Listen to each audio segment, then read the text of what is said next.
Catholic. Why can't women become priests? 1-833-288-EWTN. I don't understand why I have to earn salvation. 1-833-288-3986. What's stopping you? Why do I need to confess my sins to a priest? What's stopping you? This is Called to Communion with Dr. David Anders on the EWTN Global Catholic Radio Network. Hey everybody, welcome again to Call to Communion here on EWTN. You may have heard about this program, maybe you've listened to it in the past and you're thinking, well, you know what? Today it's my turn. I've got a question about the Catholic faith and I can't get that question answered to my satisfaction anywhere else. Well, we are here for you. Here's our phone number, 833-288-EWTN. That's 833-288-3986. If you're listening to us outside of North America, please dial the number 1 and then 205-271-2985. You can also send us an email if you prefer that. The address is ctc@ewtn.com,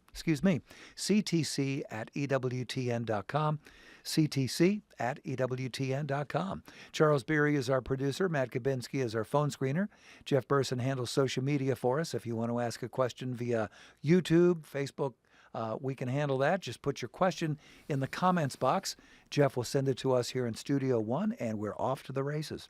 I'm Tom Price, along with Dr. David Andrews. Tom, how are you today? Great. How are you, sir? I'm doing decent, thank you. A couple of days ago, we tackled a question regarding the brown scapular, and I think that some people anyway, did not exactly understand what exactly you were saying when you were talking about official Catholic Church teaching, the value of the brown scapular, and, but what you said was very specific. Yes. So we had a non-Catholic caller who said that he had been Catholic, and, well, I guess he is Catholic in a sense, but he'd left the church. Yeah. And that when he was growing up, the nuns had told him that if he was wearing a brown scapular and he died, that was a sufficient preparation for the next life, and he would infallibly go to heaven. At least that's the way he understood them. Yeah. And that he had Catholics recently tell him that was not the case. And so he asserted that the church had changed her teaching and asked me what I thought. And I said the church has not changed her teaching, and it has never been the teaching of the church that wearing the brown scapular is sufficient to get you to heaven. It's never been the church's teaching. The church has always taught that the only way we can go to heaven is to die with the grace of God in our hearts. We have to die in God's charity, loving God and neighbor. If we do that, then we'll merit eternal salvation. Now, can devotions like the scapular aid someone in the life of virtue and charity? Of course. That's why the church promotes them. And so I would never tell someone, dismiss the scapular. No. All right? I would never tell somebody to dismiss the rosary or their devotion to Our Lady of Fatima or whatever it is, provided one takes up the devotion with the proper disposition, namely for the acquisition of charity and virtue. But if someone takes up even the sacraments of the church, the Catechism, paragraph 2111, says that even the sacraments themselves can be used superstitiously if a person approaches them without the proper disposition. And that would mean without faith, hope, and charity. Yeah. So, devotions, have at them. Absolutely. But use them the right way for the acquisition of charity and the virtues. Hope that explanation is sufficient, and thank you so much for re-clarifying that. And certainly if you would like to listen to David's earlier explanation, that's available at EWTNradio.net. EWTNradio.net. Just click on podcasts and go to our show from a couple of days ago. Got an email here today. This really literally came in a couple of hours ago from Valentine. Isn't that a great name? To have the name Valentine? Fantastic. So Valentine says, I went to order a study Bible and was astounded to find out how many different types of Bibles there were. Can you recommend a good Catholic study Bible? Thank you, Valentine. Sure. Yeah, thanks. I appreciate the question. You might take an interest in the new Word on Fire study Bible from Bishop Barron's ministry. I think at present they only have the New Testament. Okay. I suppose they're working on the Old. Ignatius Press, I think, also has a Catholic Study Bible on the whole Bible. Okay. So those would be two that I would recommend. There you go. Valentine, thanks so much for your email. Here's one from Carol. This is regarding something earlier this week in the Gospels. Carol says, I would like to hear your thoughts, Dr. Anders, on Jesus' temptation in the desert to turn stones into bread. Yeah, thanks. So the Jesus' temptation turns stones into bread. Well, Christ's retort is that man does not live on bread alone, but every word that comes from the mouth of God. And this is really, I think, meant to exemplify, the attraction of bodily pleasure and bodily necessity as a distraction from the pursuit of God. And, the Catholic position, the Church's position, is that the love of any creature, any created thing, more than the love of God, will deflect us from the life of virtue and eternal life. Don't want that. Appreciate your email. Here's one now from Cassie. Could you please explain a good way to examine your conscience and make a good confession for someone who hasn't gone in 30 or 40 years since their first confession? Is there a good resource for this? Blessings, Cassie. Sure. I appreciate the question. You can always use the Ten Commandments and the Beatitudes as a point of reference for making an examination of conscience. You can also use the seven deadly sins and the theological and moral virtues. You could examine your life against those benchmarks as well. I think that's really what I would do. I would start with the Ten Commandments, the Beatitudes, and or the mortal sins. I mean, not the capital sins, and the virtues as a point of examination. Now, if you really want to get fine-grained analysis, there are groups like the Fathers of Mercy that publish extensive guides to the examination of conscience. Yeah. I recommend people use those with an awareness of whether or not they are given to the habit of scrupulosity. Right? The more scrupulous you are, the more you tend to pick away at your conscience and leave yourself in kind of an anxious mess. The more I would tend away from the highly fine-grained distinctions. The more you feel like I really need a deep dive, the more I would tend to use those kinds of resources. Cassie, thanks for your excellent email. If you would like to send us an email for a future show, the address is ctc@ewtn.com, ctc@ewtn.com. In a moment, we'll be talking with Jack in Tampa, Florida, also Camille in Verona, New Jersey. We have a couple of lines open for you if you have a question for Dr. David Anders. 833-288-EWTN. That's 833-288-3986. Call to communion on this Thursday afternoon here on EWTN. The most original Catholic content is on EWTN Radio. Hi, I'm Prudence Robertson. Next time on EWTN Pro-Life Weekly, how the Equal Rights Amendment is deceptively dangerous and leads to more brutal abortions. Plus, a state legislator is working to advance a law that, if signed, would shut down all abortion clinics in her state. Sunday at 10 a.m. and 8:30 p.m. Eastern, only on EWTN Radio. Have you ever noticed how much attention atheists get? Do you know why that is? Because atheists aren't normal. It's normal to believe in God, but normal things don't get much attention. It's abnormal to say there is no God, and that makes the headlines. G.K. Chesterton says atheism is an abnormality. It's not merely the denial of a dogma, it's the reversal of a subconscious assumption of the soul, the sense that there's a meaning and a direction in the world, and that there's a purpose to things and a meaning to life.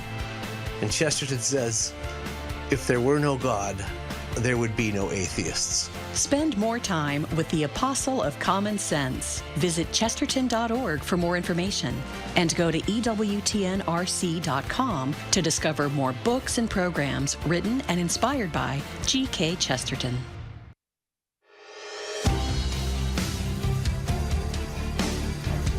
Glad you're with us for Call to Communion with Dr. David Anders here on EWTN. Our phone number, we do have a couple of lines open right now at 833-288-EWTN. That's 833-288-3986. We're about 2 weeks away from St. Patrick's Day, and have we got something great for you. The St. Patrick Holy Card with metal. It's a great gift to give or keep for yourself. It's a pocket-sized laminated holy card featuring a picture of St. Patrick, and embedded in the card is a small Celtic cross. And then turn the card over for the words to an Irish blessing.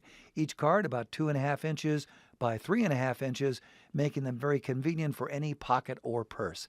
It's available right now at EWTNRC.com. You might want to buy them for members of your family or people that you work with.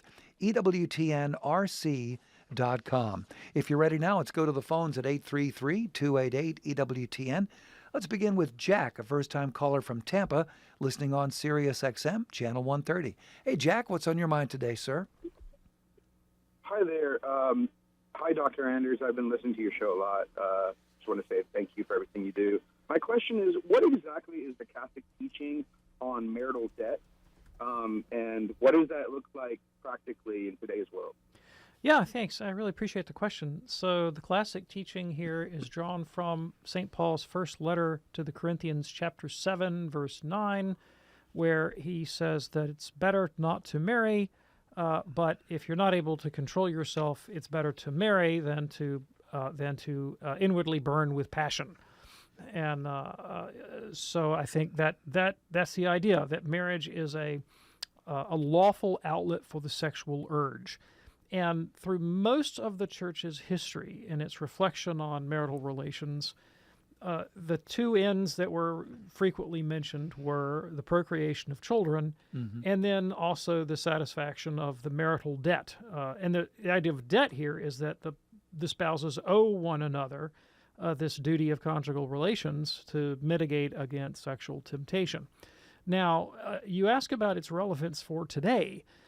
Today, I think, well, without repudiating that doctrine, it's nuanced quite a bit in light of John Paul II's theology of the body.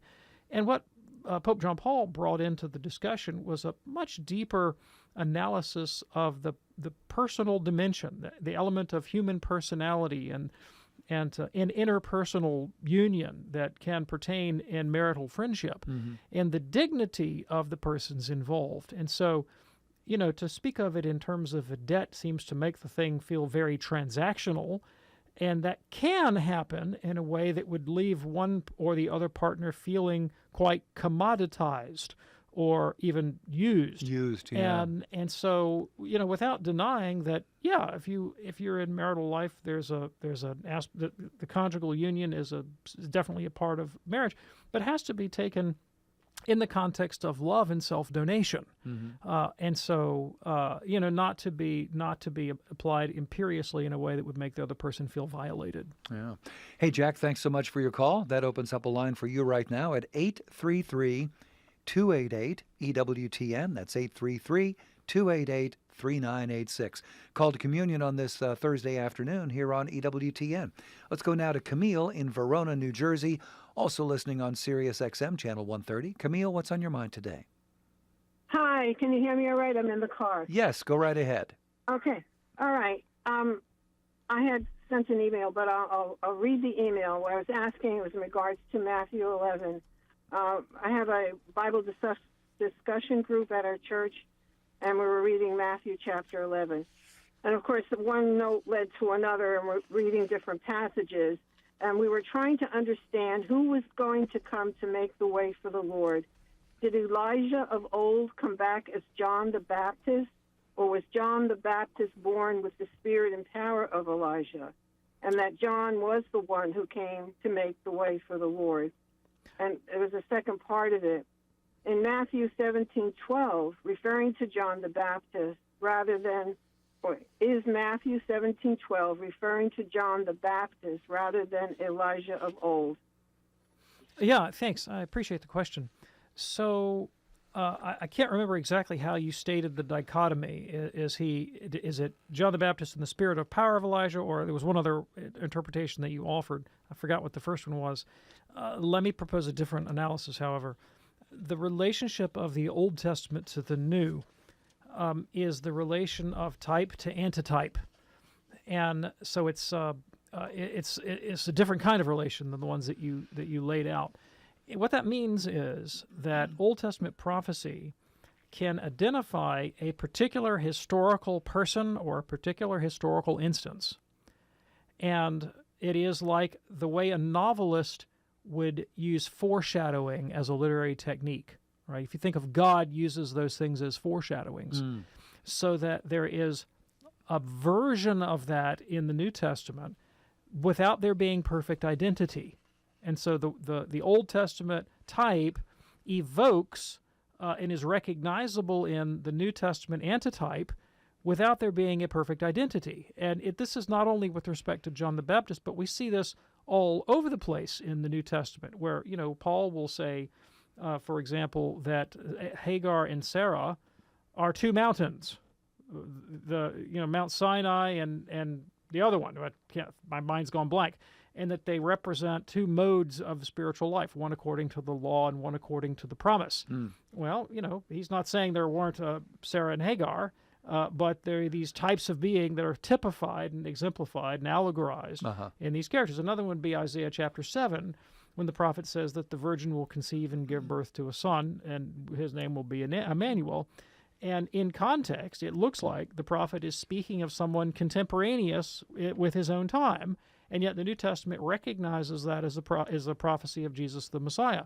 It doesn't mean that it can't be both, and that's the way these things fall out. Typically, there's some Old Testament event or personage who's a real person, but is a kind of foreshadowing of a future fulfillment, and that's just why Jesus says, if you're willing to accept it, recognizing that there's not a perfect identity here, he is the Elijah who was to come. And that would go for your second question as well. Camille, thanks so much for your call. Call to Communion here on EWTN. We do have a couple of lines open for you. Several are screened, and several are waiting for your call at 833-288-EWTN. That's 833-288-3986. Mary, a first-time caller in North Carolina, listening on Divine Mercy Radio. Hello, Mary. What's on your mind today? Hello. I would like to know the definition of a doctrine. I know what a dogma is, but I don't really understand the larger explanation of what a doctrine is. And can you confirm for me that purgatory is a dogma? And I will. Yeah, sure. Absolutely. Thanks. I appreciate the question. So a doctrine is any teaching of the Catholic faith, just any teaching of the Catholic faith. A dogma is a teaching of the Catholic faith that the Church has singled out as necessary to believe insofar as it has been divinely revealed. Now, there are teachings of the Catholic faith that we are bound to hold, but we hold them as entailments of divine revelation or entailments of dogma, but we don't necessarily hold that the teaching itself is explicitly divinely revealed. So, I'll give you an example. It is an infallible teaching of the Catholic Church that contraception in marital intercourse is intrinsically immoral. That is an infallibly taught doctrine of the Catholic faith, but it's never been formally declared as a dogma, as something that was directly divinely revealed. Rather, it's an inference from what we know about the dignity of the human person and the nature of the marital act. Okay. So, again, a dogma is a teaching of the Catholic faith that's divinely revealed and held forth by the Church as necessary to believe as divinely revealed. A doctrine is just a teaching of the Church that doesn't have quite that status. But the fact that something is a doctrine doesn't mean that we don't have to believe it, you see. Yeah.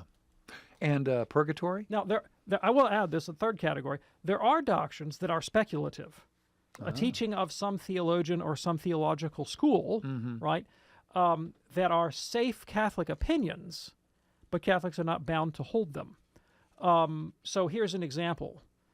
It is a doctrine of Blessed John Duns Scotus and those of his school that if Adam had not sinned, Christ would still have become incarnate.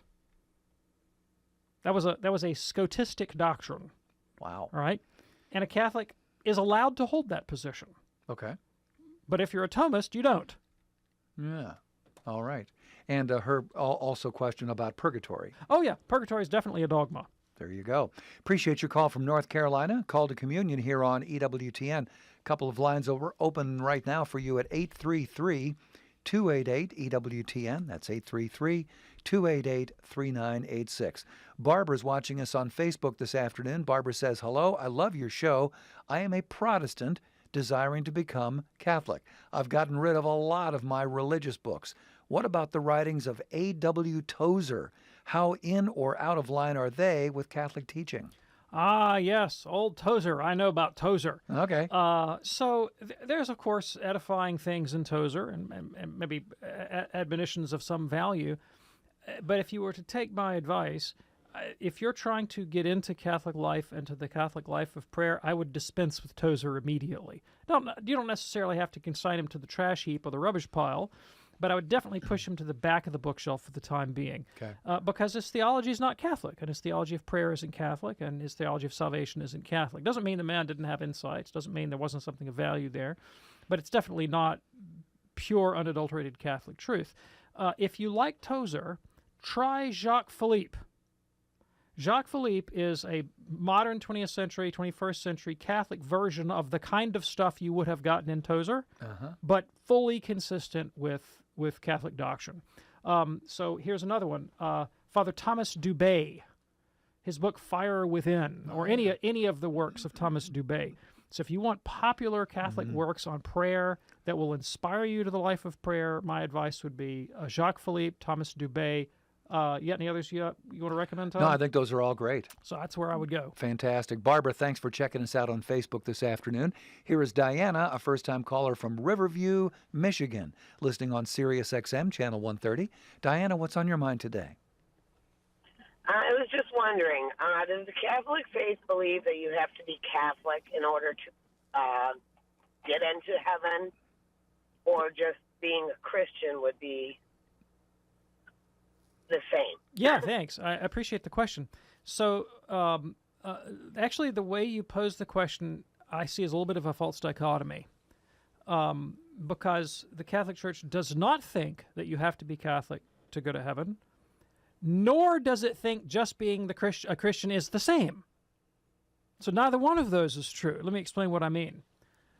According to Catholic teaching, what you need to go to heaven is to die with the love and grace of God in your heart. To be a person of virtue. That's what you have to do to go to heaven. And the Catholic faith, we believe, was given to us by Christ to help us become that, to become people of charity and virtue.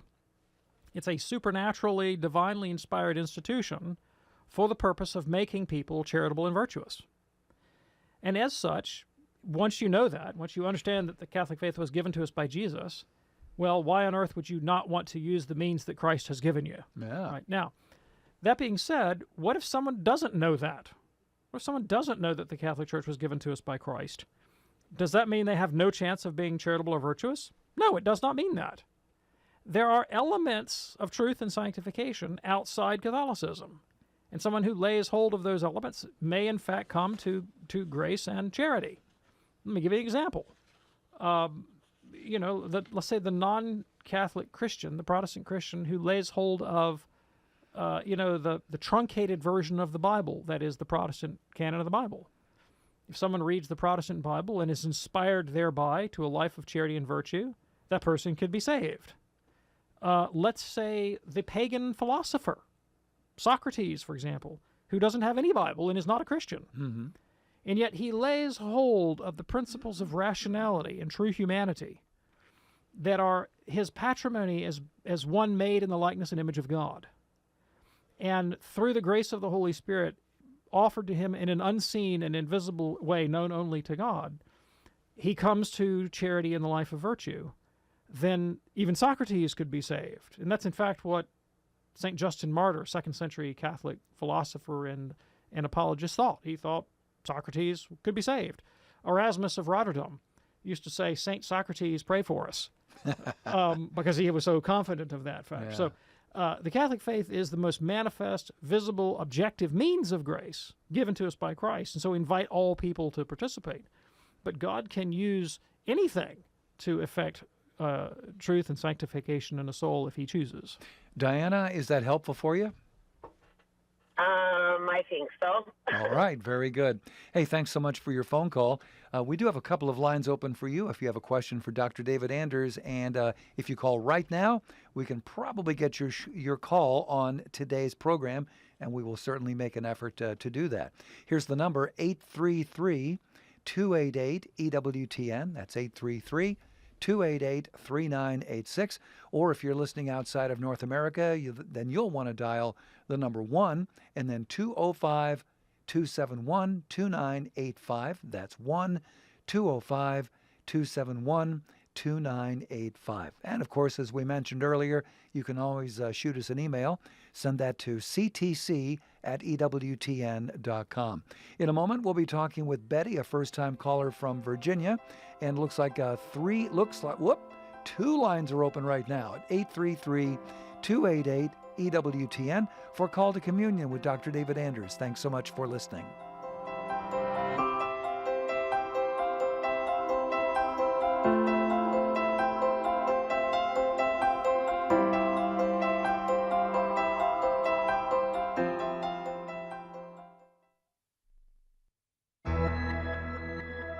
The most original Catholic content is on EWTN Radio.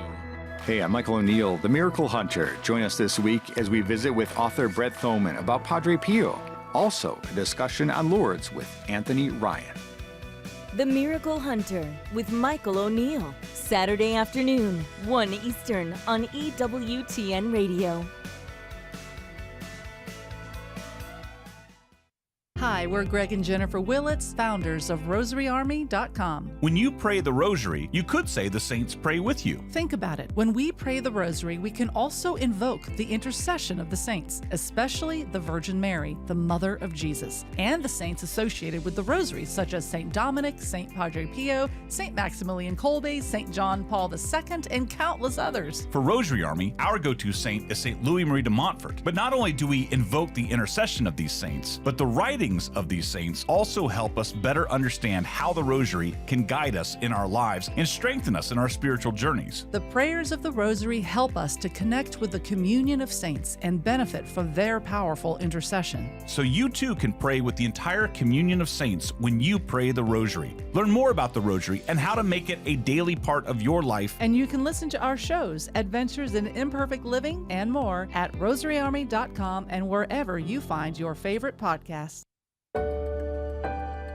This is Janet Williams. Join me for Journey to Joy, a special 5-part series this morning at 3 Eastern on EWTN Radio. Balancing a budget, paying off, or staying out of debt. What tools or resources are you teaching your kids when it comes to money? Share your story tomorrow on Take 2 with Jerry and Debbie on most of these EWTN stations. Now back to Open Line with Father Mitch Pop.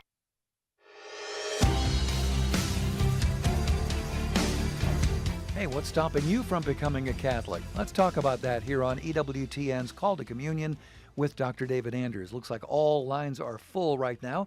If a line does become available, you're welcome to join us at 833-288-EWTN.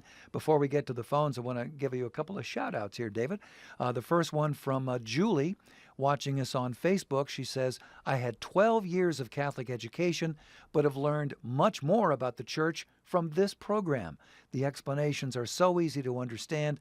Thank you for helping me to keep up to date on my religion. God bless these devout men for their efforts. Thank you so much. I really appreciate that. Here's one now from Monica, watching us on YouTube this afternoon. She says, even though I'm a cradle Catholic, I love this show. I'm always learning something new about my faith, and I am 68 years young. Beautiful. Thank you so much. Do appreciate that. Let's go now to Betty, a first-time caller from Virginia, listening on Holy Family Communications. Hello, Betty. What's on your mind today? Thank you so much for making it possible for me to ask my question. I've always believed that it would be a consoling, wonderful thing to pray for the deceased. And from what I gather, the Catholic faith believes in that, and that's my question, that Lord is in agreement with us on that. Yeah, that thanks. And come to him and pray for the deceased. And I ask, if this is your belief, I just think it is such a wonderful thing. Well, thank you, Betty. I just profoundly appreciate that. And in fact, prayer for the dead is a very ancient part of the Catholic tradition. And in fact, it goes back into the Judaism of Jesus' day and before. And so it's been with the Christian church from the very, very beginning. And we find evidence in Scripture for the practice and passages like 2 Maccabees chapter 4, as well as 2 Timothy chapter 1, verse 18. And the Catholic belief is that by praying for the dead, we in fact help them in their passage to the next life, to heaven, if they're die in the grace of God, and therefore we are not disconnected from them. We have a by faith we have a kind of interchange with our beloved departed, and this can be a profound comfort. I've lost loved ones, and when I go visit their graves, visit their tombs, I can say a prayer for them, and I can ask them to pray for me, and therefore I continue to be connected to this individual through faith, even though they're no longer physically present with me. And so it is a great comfort, and it's a wonderful part of our tradition.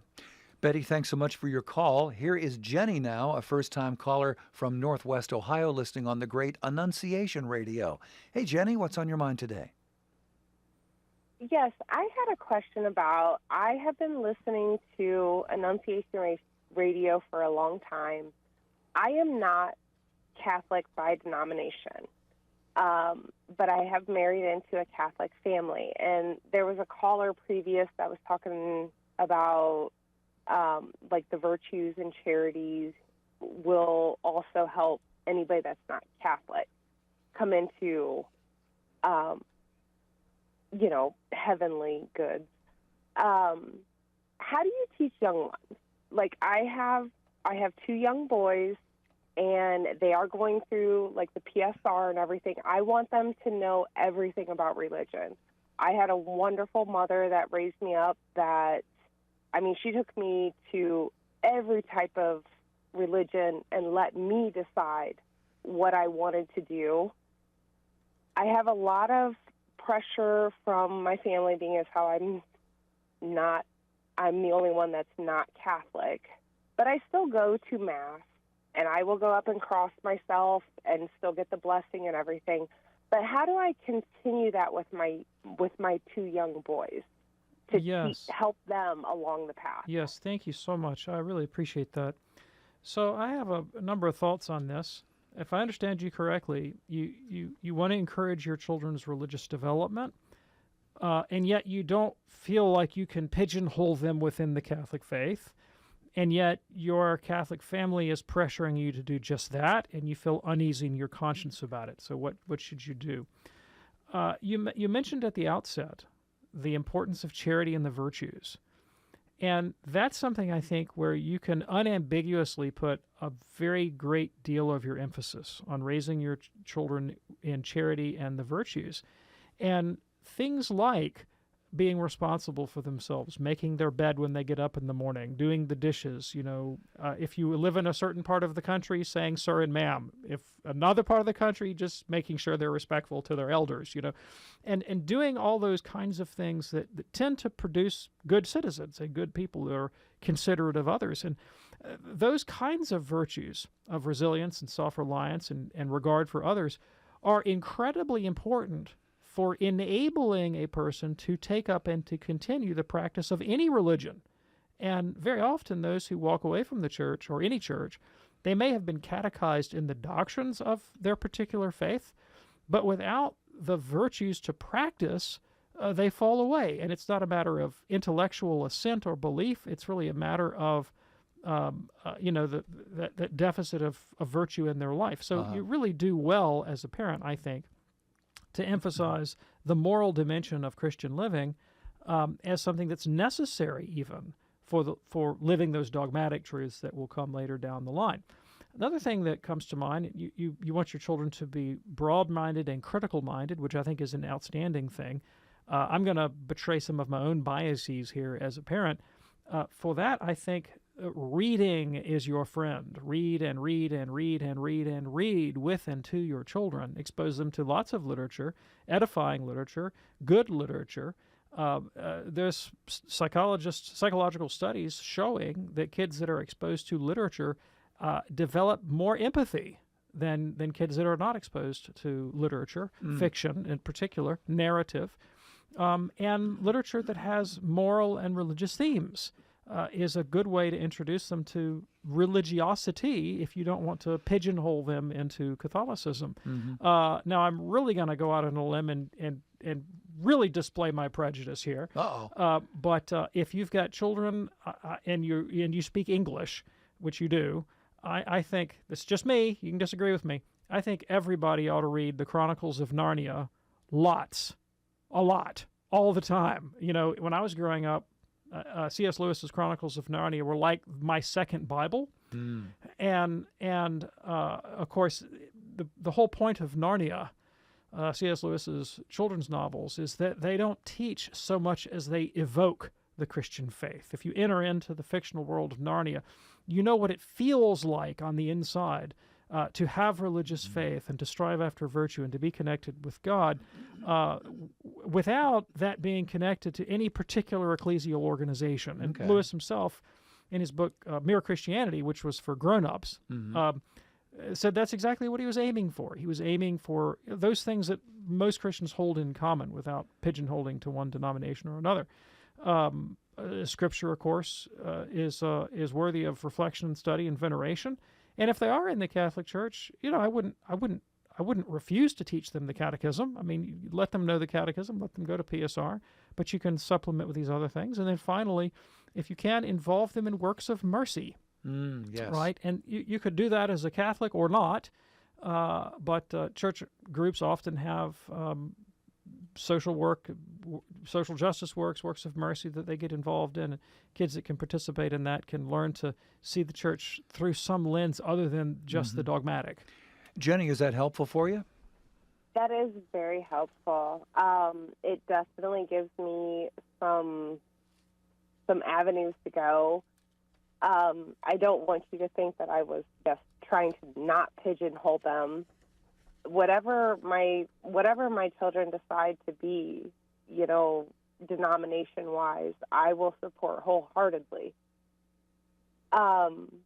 It was just, you know, just trying to give them a little bit more education. Sure. Well, we really appreciate your phone call. Thanks so much for it. Call to Communion here on EWTN. Our congratulations to a longtime member of the EWTN radio family, Billings Catholic Radio in Billings, Montana, celebrating their 12th year with us.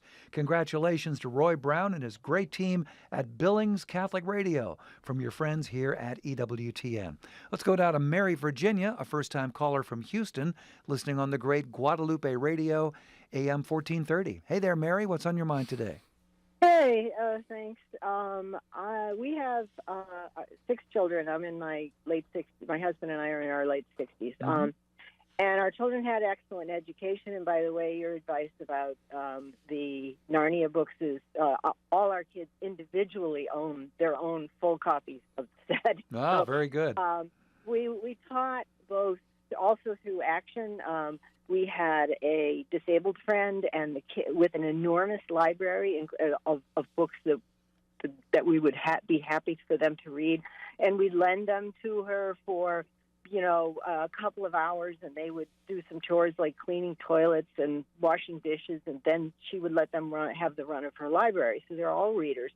Our oldest son, though, in college was diagnosed with bipolar disorder, which we can trace back now to really about 4th or 5th grade. And he is quite intelligent. He now lives independently in a boarding house, but it's nearby. And so it's a lot like living at home, but it's not in his mom's basement, so he's quite happy. And we trust him. He manages his medication quite well. But he has lost his faith because he feels abandoned by God, because he has lost so much of his free will. He has what's called rapid cycling, meaning he goes from manic to depressive over a 2-week period, and this goes on all year. So he has always his way of coping with this, and why we missed it until he was in college, is that when he got manic, he would hide, or really depressed, he would hide in his room because he knew that this was not the way it was supposed to feel, and he'd wait it out a week, and then he'd emerge and he'd be fine for a while. At any rate, we struggled to help him back to the faith. And I was wondering what suggestions you might have. Yeah, thanks. I appreciate the question. So let me talk at this from a couple different angles. One, just at the theoretical level about feeling abandoned by God in the face of suffering and horrific suffering, and I understand what rapid cycling is.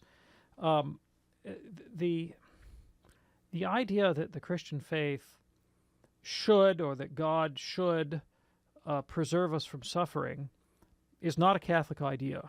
It's not the Catholic idea at all.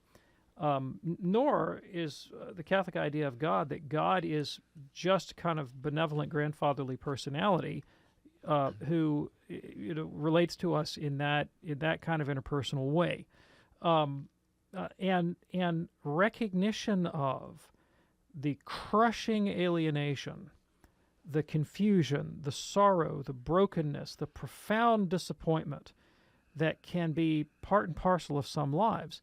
Coming to terms with that really is at the heart of Catholic spirituality, and it's woven into the scriptures themselves. Pope Benedict has a book called What is a Christian? And in the title essay from that volume, he has a reflection on the book of Job. And he says, remember that Job's companions, who always had an answer for everything and could explain the intelligibility of his sufferings, they're the ones that God rebukes at the end of the book and says, you guys are wrong, I'll have nothing to do with you. Job, who is the one that hurls accusations at God of unfairness and this, at the end of the book, Job is the one who's vindicated, the one who wrestles with God and questions his fairness, is the person that God actually says is on the right track, right? So this attitude of, this doesn't make sense, I don't understand, why am I hurting, where are you, God? Like, that's not an unspiritual place to be in your life. That's my point. And Psalm 88 is, to be honest with you, I think my favorite psalm because I find it the most relatable. It's not one of these psalms that says everything is hunky-dory and God's got my back. It's the opposite disposition. It's everything is not hunky-dory and God seems to be completely and totally absent and indifferent to me. Ouch. And I love the fact that the tradition has recognized that this is an inspired utterance, right? Someone, and this is, you said your son's extremely intelligent. This is kind of highbrow stuff I'm going to give you, if he's up to it, if he wants to. There is a Catholic philosopher named Eleanor Stump, professor at St. Louis University, who has a book on suffering and the Bible. It's philosophy, and it's pretty heavy philosophy. The title of the book is Wandering in Darkness. But one thing that might appeal to your son about Eleanor Stump is that she is very interested in the question of neurological differences and how they play out in human suffering. In particular, she's done a lot of work, not on bipolar, maybe she has, I'm just not aware of it, but she's done a lot of work on autism, which is a kind of a defect in an individual's second personal awareness. And so one of the things you find in autistic individuals is they have much lower rates of belief in God, and one could theorize that that is in part because they have a much harder time conceptualizing I-thou relationships of any kind, right?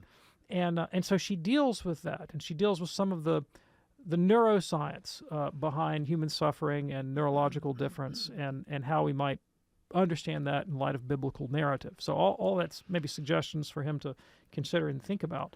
When it comes to your own relationship to your son, my recommendation would be that it is more important to manifest and evoke the truth of the gospel than it is to declare it. And, we were talking about C.S. Lewis earlier, and I said I think that what Lewis does in his novels is he doesn't so much teach as he evokes the Christian faith. And I think that's a good model for our own behavior. And to be honest with you, I think it's what Christ did. We read the Gospels themselves. There's vanishingly few times that Jesus declares to somebody, this is what you must believe, apart from believing in him. He doesn't give you an article of faith to assent to. What he does is he evokes the realities that Christian faith will later articulate in the form of dogma. He doesn't have a treatise on human dignity. he puts a person in front of you and makes you see them as dignified, like the Good Samaritan, for example. Sure. And so the model for us there in Christ is let us manifest and evoke the truth of the faith through our own charity and forgiveness and generosity and openness and the deep engagement of our personalities in another human being through empathy. Let's do these kinds of things, rather than simply insist that someone assent to our doctrines. Mary Virginia, thank you so much for your call. We do appreciate that, and hopefully it's helpful for you and for your son as well. God bless you. In just a very short time tonight on The World Over with Raymond Arroyo, that is coming up at 8 p.m. Eastern on EWTN radio and television. I wish I could tell you who's going to be on tonight's program, but I can't, and I'll tell you why. Because Raymond and his producer and his whole team, they work right up to broadcast, getting the very best, checking out what's in the news, what's going on with the church, and lining up exactly the right guests. That's why, I can't tell you, X number of hours or days ahead of time, because it is a very timely program working with newsmakers from all around the world. Do check it out tonight, 8 p.m. Eastern on EWTN radio and television, The World Over with Raymond Arroyo. Here now, Jamie, a first-time caller in Salinas, California, listening on Sirius XM, Channel 130. Hey, Jamie, what's on your mind today? Hi. I'm calling to ask what type of an education does a Catholic theologian have? And I can tell you that I'm asking that because as a religion teacher, some of my eighth graders have asked that, and I don't have an answer. Yeah, thank you. So theology, like any branch of higher learning, is specialized. And so there, the formation that a theologian has would depend on his area of specialization.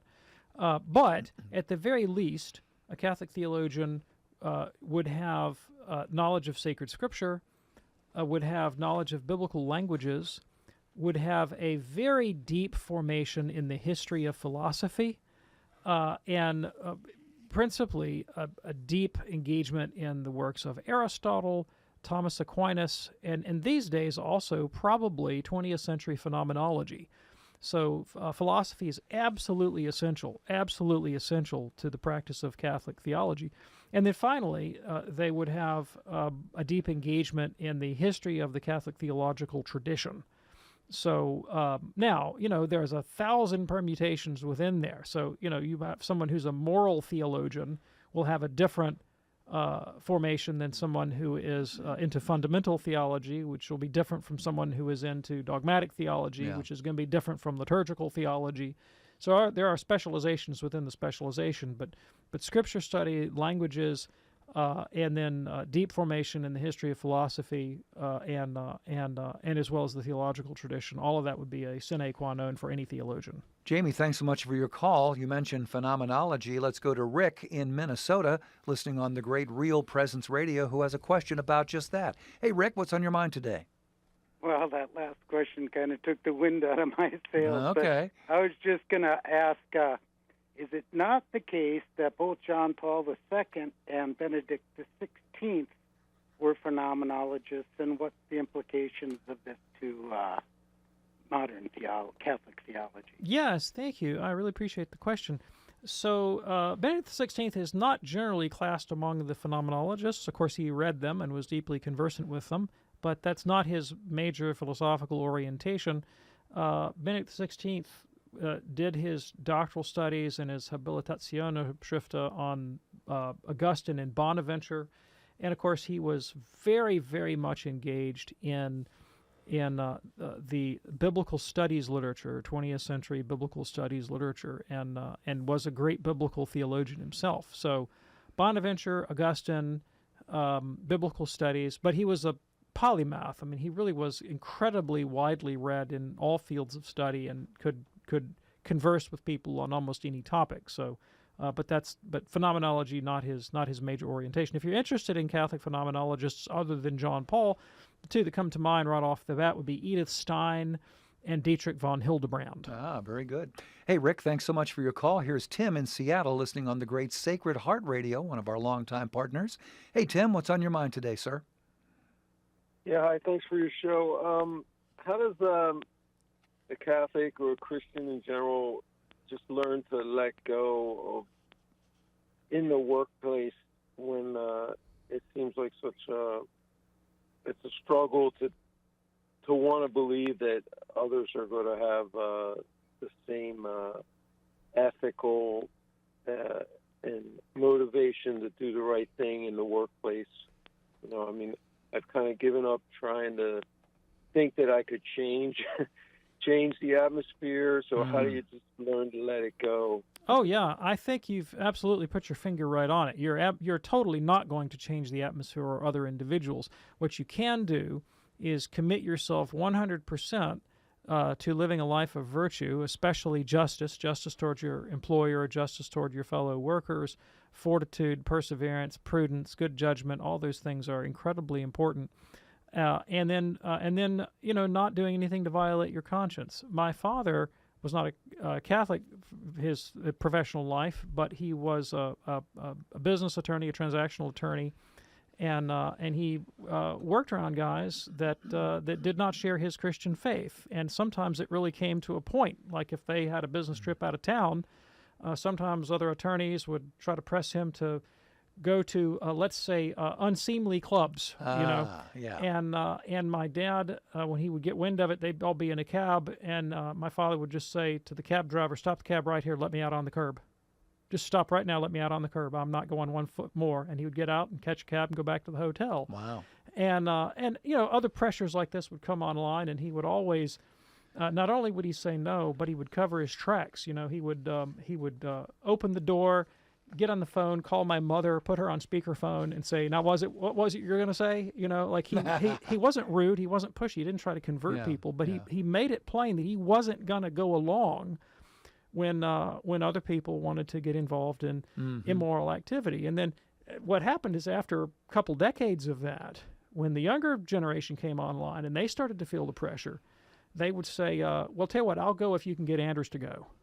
And then the bullies would be like, "Oh, well, that's hopeless. Anders will never go," and so he did, after a while, have an influence. He didn't change people's behavior, but he set an example that others eventually could follow and help them have the courage of their convictions. Beautiful. Tim, thanks so much for your call. James in Boston, we have about 1 minute left on the show. What's your question today?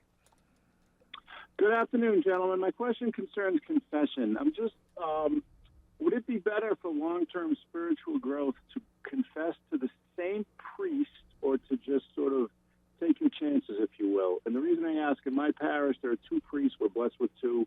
One of them, we all have different gifts, quite frankly, is a much better confessor, at least from my perspective. So I wonder if I should continue to seek out the same priest for long-term growth or not. Short answer, yes, absolutely. That's what you should do. If you have a good priest who is faithful and who is compassionate and can help you. I mean, obviously, if you go to the same priest every week and he's a terrible confessor, that's not going to do any good. But if you have a good confessor who's a good man and a virtuous man and a kind man, it's much better to go to the same priest every week. That's really a point of Catholic spiritual theology. And you can do one more, and you can actually ask the priest about, like, I need this kind of relationship in my life. Could I rely on you in this way? Could we kind of have an agreement that you're going to hold me accountable for this, this, and this, and I really want to be able to dialogue with you about what's going on in my life? You can do that too. There you go. James, thanks so much for your call. Glad we could get you in there, kind of the 11th hour, if you will. Dr. David Anders, thank you. Thanks, Tom. We do this program Monday through Friday here on EWTN, and we do that at 2 p.m. Eastern, live every day, with an encore at 11 p.m. Eastern, 8 p.m. on the West Coast. Check out the podcast anytime.